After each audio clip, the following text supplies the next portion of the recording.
Dans cette vidéo, on va aborder le regravage. Mais comme vous allez le voir, à un moment, il y a eu un défaut dans le regravage. Pourquoi ? Parce que normalement, cette partie de regravage se faisait en fixant l'avion sur la table, en fixant la règle sur l'avion et en utilisant un casque-loupe. Or, pour vous montrer, je n'ai pas utilisé tout ce protocole. Ce qui fait qu'il y a eu des défauts dans le regravage. Donc ce que j'ai fait par la suite, j'ai mis du putty dessus et j'ai regravé. Donc vous allez voir dans cette vidéo la partie avec le mauvais regravage et la partie avec le bon regravage. La question que je me suis posée, c'est est-ce que je devais vous montrer ce défaut de regravage ?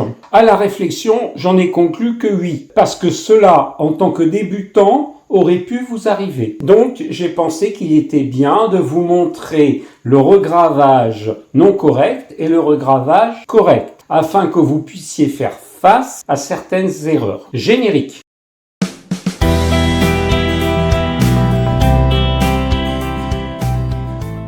Bonjour chers amis, nous sommes au 29e chapitre du tutoriel débutant premier niveau qui va correspondre au 3e chapitre de révision sur le montage de la maquette d'avion. Les deux chapitres précédents étant le chapitre 27 et 28 dont vous trouverez le lien en description. Dans ce chapitre, nous allons principalement faire du regravage dont le sujet a été abordé entièrement au chapitre 26 dont vous trouverez le lien en haut et à droite de cette vidéo ou dans la description. On va commencer par le regravage d'une partie de l'aile. Pour ceux qui ont regardé le chapitre 28 précédent, ils ne seront pas étonnés que la maquette d'avion soit divisée en deux, une aile d'un côté et le reste de la maquette de l'autre. En effet, il y a eu une fracture de la partie inférieure de l'aile qui s'est décollée de l'avion et il a fallu enlever les restes de colle, de putty et d'après localiser avant de recoller l'aile. Et comme les pièces cassées et collées sont plus fragiles que les pièces montées et collées, je préfère faire d'abord le regravage avant de coller l'aile définitivement, même si par la suite, il y aura peut-être un petit regravage à faire.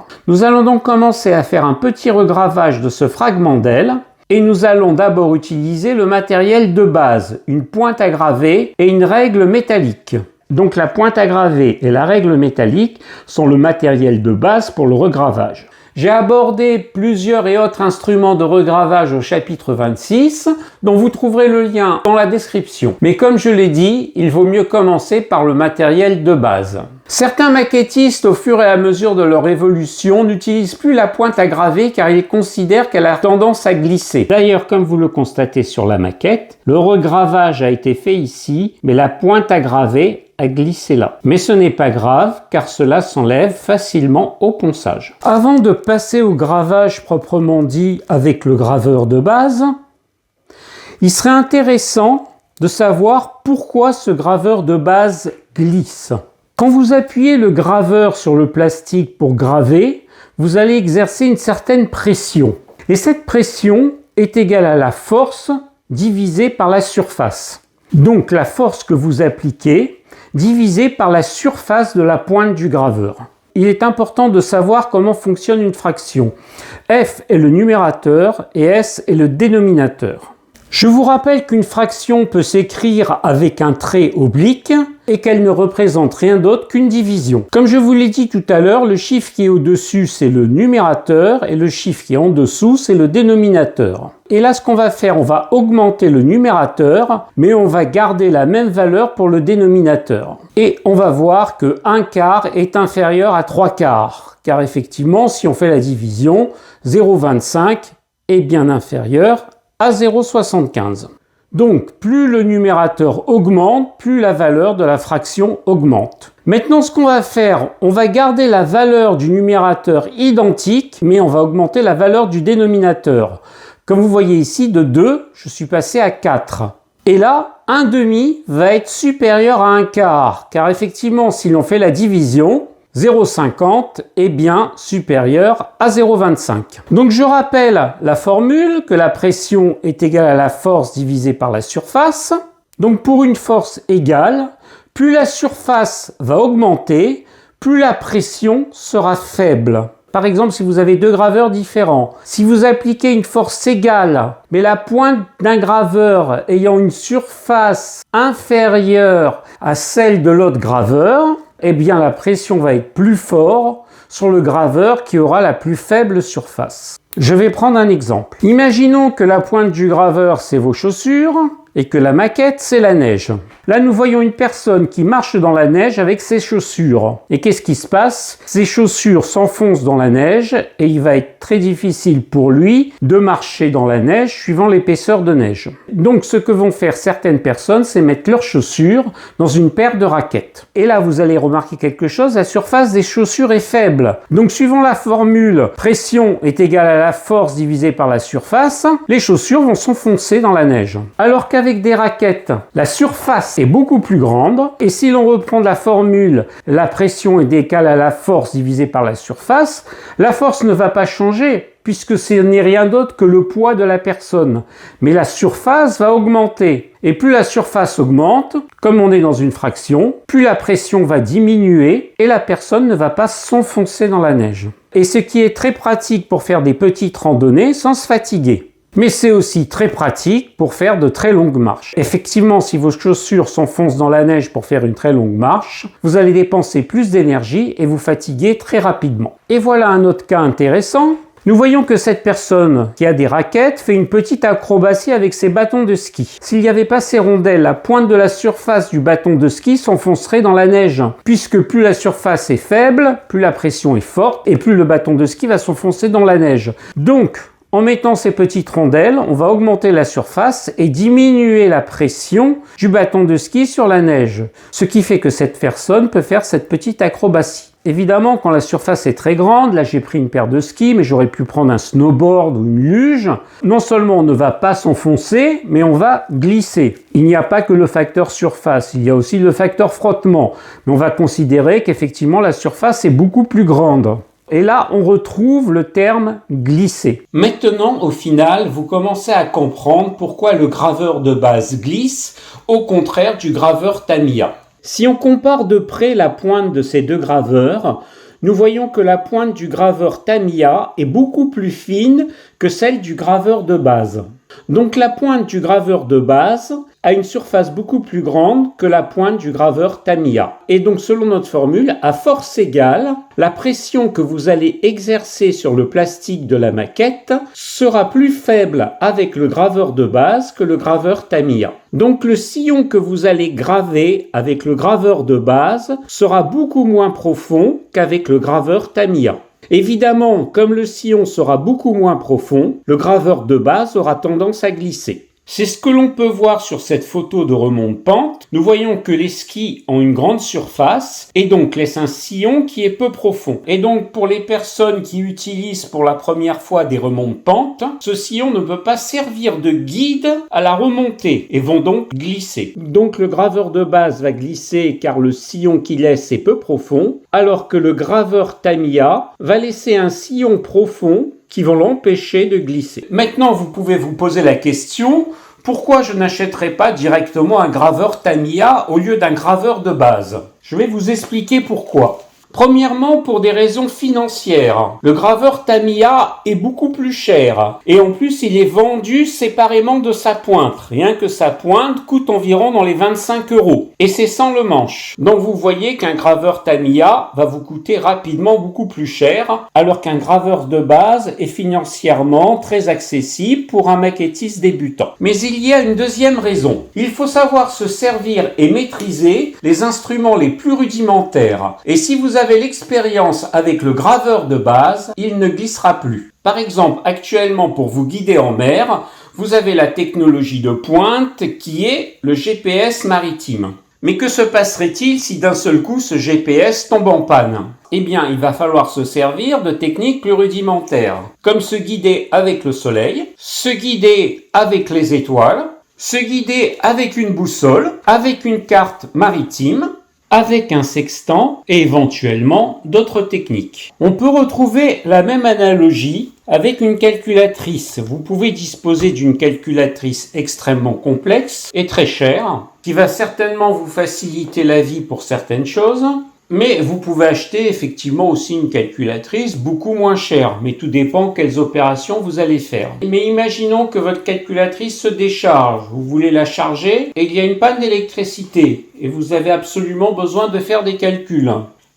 Eh bien, vous pouvez utiliser une règle à calcul. C'est un instrument rudimentaire pour faire des calculs, mais il est parfois bien pratique. Donc il est parfois souhaitable de se perfectionner sur un instrument de base qui a un prix modique pour les débutants, que de se lancer directement dans un instrument beaucoup plus cher et beaucoup plus complexe. Évidemment, je ne vous demande pas d'utiliser une fine lame que vous aurez taillée dans une pierre de silex. Ce n'est pas la peine de retourner à l'époque de la préhistoire. Quoique, saviez-vous de quand date le premier aérographe? On n'est pas encore au chapitre de l'aérographe, mais c'est un très bon exemple. Le premier aérographe date de la préhistoire. Effectivement, les peintures que vous voyez sur certaines grottes, par exemple comme la grotte de Lascaux, les hommes préhistoriques de l'époque utilisaient l'équivalent d'un aérographe par un système extrêmement ingénieux, ce qui fait qu'ils étaient beaucoup plus évolués qu'on ne le pense, contrairement aux représentations qu'on en fait parfois dans certains films et dans certains dessins. Mais on reviendra dessus quand on parlera de l'aérographe. Donc je vais commencer à regraver avec un graveur de base. Maintenant on va commencer à regraver et on va d'abord s'occuper de l'aile qui s'est détachée. Mais avant de regraver, comme vous le remarquez, il y a une petite quantité de matière entre certaines lignes de structure. C'est tout simplement les divers poutis qu'on a appliqués, comme le poutis milliput ou le poutis AK, qui se sont étalés avec de l'eau. Donc là, le but, c'est pas vraiment du regravage, c'est de nettoyer les lignes de structure. Par exemple, on peut commencer par celle-là. On introduit délicatement le graveur et on gratte jusqu'à faire partir la matière qui était à l'intérieur. Voilà. Et on va faire ça tout le long de l'aile. Vous voyez ici, il y a encore de la matière. Et on fait comme ceci. Et pour voir plus clair, on n'hésite pas à donner un petit coup de pinceau pour enlever la poussière. Je vais faire ça sur toute l'aile. Comme vous voyez, j'ai bien avancé. On va continuer. Comme par exemple ici, il y a encore de la matière. Et je continue le long de l'aile. Comme vous voyez ici, c'est là où il y a eu le plus de matière, car le poutis milliput était près de la jonction entre l'aile et le fuselage. On n'hésite pas à gratter.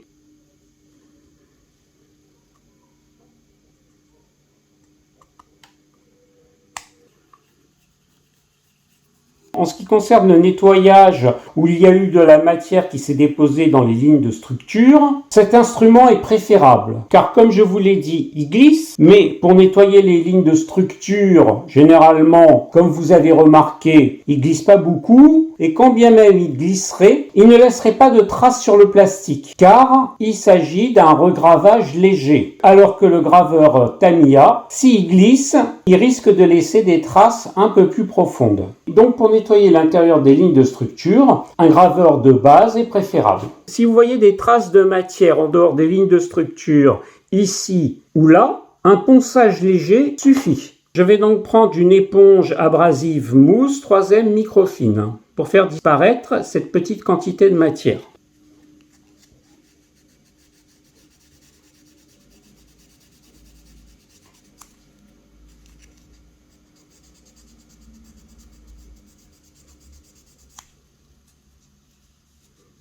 Comme vous voyez, cela enlève la petite quantité de matière sans effacer les lignes de structure. Ne prenez pas un abrasif trop dur. On va faire pareil ici, comme vous voyez là.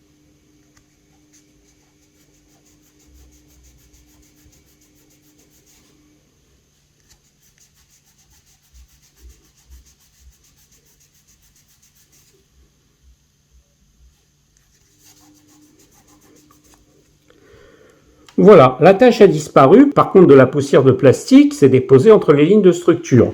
Il suffit tout simplement de s'en débarrasser au pinceau.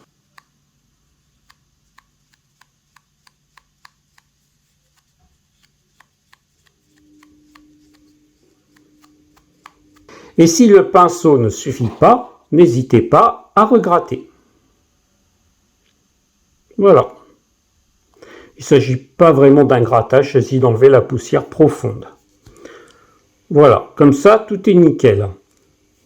Pareil ici, on avait enlevé un petit dépôt de matière. Et voilà. Dans l'ensemble, le dessus de l'aile est maintenant nickel. Pour le dessous, il n'y a pas grand chose à faire, il y a toujours des petits dépôts de matière, mais on les enlève comme d'habitude. Voilà en ce qui concerne le nettoyage par grattage. Ici, on avait déjà nettoyé. Il reste un petit peu de poutis milliput. De toute façon, cette partie-là va être cachée, qu'on va recoller la partie de l'aile cassée.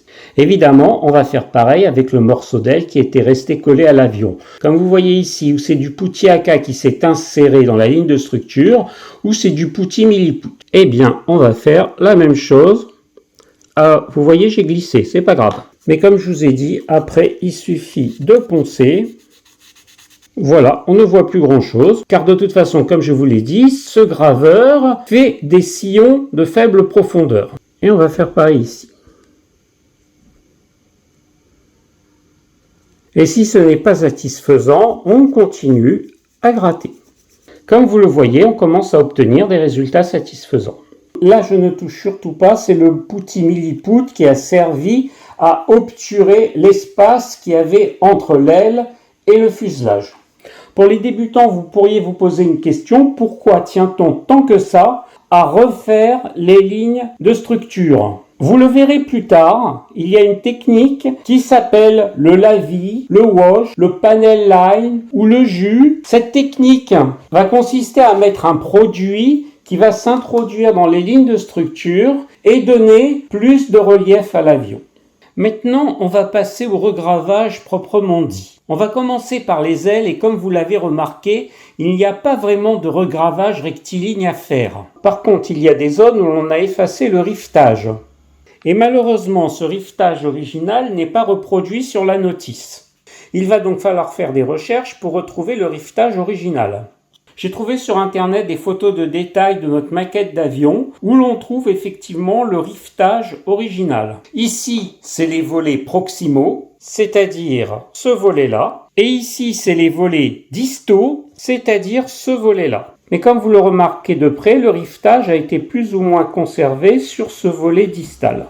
Donc si je prends le volet proximal, on voit qu'il y a 2 lignes de rivets horizontales et 4 lignes de rivets verticales. Et il va donc falloir reproduire ce qu'il y a sur cette photo. Au chapitre 26 de ce tutoriel débutant premier niveau, dont vous trouverez le lien en haut et à droite de la vidéo ou dans la description, je vous avais parlé de roulettes à rifter. Mais il va falloir préciser une notion supplémentaire. Si vous prenez des roulettes à rifter d'un grand diamètre comme dans le cas de notre maquette, elles risquent de buter sur le fuselage. Comme vous voyez, ces roulettes à rifter sont d'un des grands diamètres et si on veut rifter, une partie de ces roulettes à rifter vont buter sur une partie de fuselage et on ne va pas pouvoir rifter de façon correcte. Dans ce cas-là, il est préférable de prendre une roulette à rifter de petit diamètre qui pourra éventuellement permettre de tout rifter sans que le fuselage fasse obstacle. Comme vous voyez un fort grossissement, il semble que le fuselage ne fasse pas obstacle à cette petite roulette à rifter. Mais s'il persiste des difficultés ou un obstacle, il existe des outils à rifter un peu différents. Je vais ouvrir la boîte.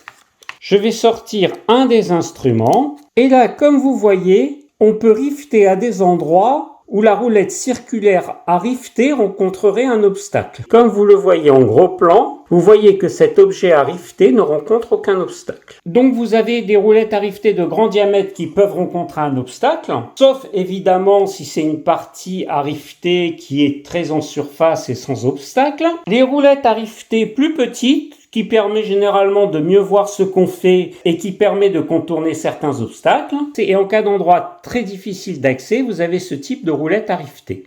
Mais comme vous vous rendez compte, évidemment, sur la partie de l'aile cassée, il n'y aura aucun obstacle. Mais bon, ce n'est pas souvent que l'on travaille sur une aile cassée. Généralement, on utilise des roulettes à rifter une fois que l'avion a fini d'être monté. Mais dans le cas de nos volets proximaux, je ne vais pas utiliser la roulette à rifter. Car, comme je l'ai dit précédemment, on est dans le tuto débutant premier niveau. Et vous n'avez pas forcément tous ces outils à disposition. Aussi, on va commencer par un riftage de base avec un graveur et une règle métallique. Mais on verra quand même par la suite, évidemment, le riftage avec des instruments plus complexes. Donc, comme on le voit sur la photo, il y a 18 rivets horizontaux et 8 rivets verticaux. Mais à l'échelle de notre maquette et avec les instruments que l'on va utiliser, cela va être difficile de reproduire ce nombre. Je vais donc vous montrer ce que l'on va faire pour les volets proximaux. Si vous prenez votre règle métallique, vous allez voir qu'il y a une double graduation. Une en millimètres et une en demi-millimètre. Pour le moment, on va se contenter de celle qui est en millimètres. Et si je pose ma règle graduée sur la partie horizontale et proximale de l'aileron, nous voyons que nous pouvons mettre à peu près 12 rivets avec un espace de 1 mm entre chaque rivet. Et sur la partie verticale, on peut mettre à peu près 4 à 5 rivets. Sur ce casque-loupe, il y a plusieurs grossissements. Cela va de 1,5 fois. On peut mettre un deuxième jeu de lentilles pour grossir encore plus. Et on peut mettre une loupe monoculaire pour grossir encore plus. Avec la loupe monoculaire, cela fait un agrandissement de 10 fois. Ce que je vous conseille. Et n'oubliez pas évidemment d'allumer les lumières. Dans la vidéo qui va suivre, j'ai essayé de regraver sans casque-loupe. Cela n'a pas été couronné de succès comme vous allez le voir. Donc ce que j'ai fait par la suite, j'ai mis du poutis tamiya blanc sur les grandes brèches et du poutis tamiya gris sur les petites brèches. Donc vous allez donc voir ce que j'ai fait sans casque-loupe. Cela a été très difficile. Donc ce que j'ai fait, j'ai tout effacé par du poutis et cette fois-ci je vais regraver avec un casque-loupe. Mais vous aurez vu déjà dans le film que vous allez voir comment j'ai procédé. On va donc commencer par la partie du film sans casque-loupe et sans fixer l'avion sur la table et sans fixer la règle sur la maquette. On va donc commencer par l'aile cassée avec un graveur de base. Évidemment, je ne porte pas de casque-loupe parce que là, je ne pourrai pas vous montrer ce que je fais. Donc, je vais augmenter le grossissement. Voilà. Donc, on va essayer d'être parallèle par rapport à la ligne horizontale du volet proximal. Il faut bien se caler. Voilà. Comme ça, je pense que c'est parfait. Et là, on va essayer de ne plus bouger.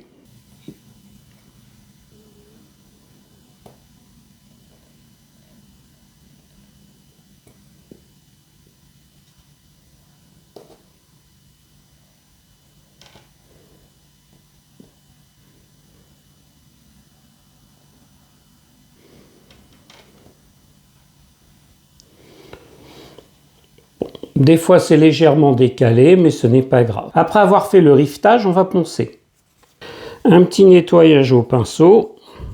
Et donc, nous avons riveté, plus ou moins bien, une partie du volet proximal. On va faire maintenant la deuxième ligne horizontale.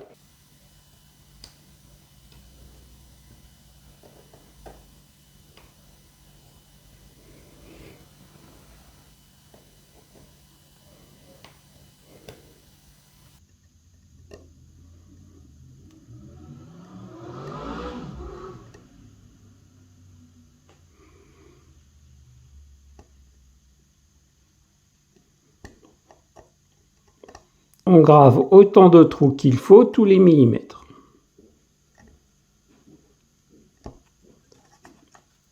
Voilà, et si l'on regarde de près, nous voyons que nous avons bien fait le rivetage. Nous allons procéder de même à la partie basse de ce même volet.